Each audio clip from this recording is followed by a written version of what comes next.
How to use Minecraft/particle command. First you will need to get a command block. Type this command. When you are done, place it and put a button on it. Now let's type in the particle command.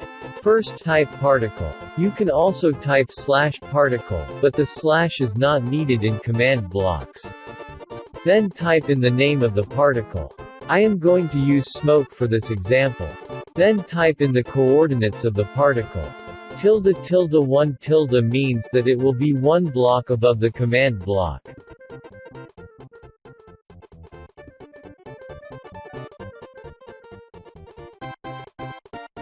Then type in the directional coordinates. Just put 3 zeros and you should be okay. Then comes the movement of the particles. For now set it to 0.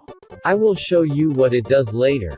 Then type in the number of particles you want to summon. When you are done, press enter or done and press the button. It's beautiful. OWO. Now the movement of the particles. If you set it to 1, they will just fly away.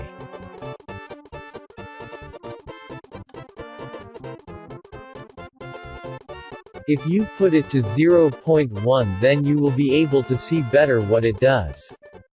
You can do it with different particles to see how they react. Let's try clouds. You can't really see these due to the shaders, so I will put a wall behind it. Oh, okay. That would be it for today. Sub and like. Thanks. Bye. Owo.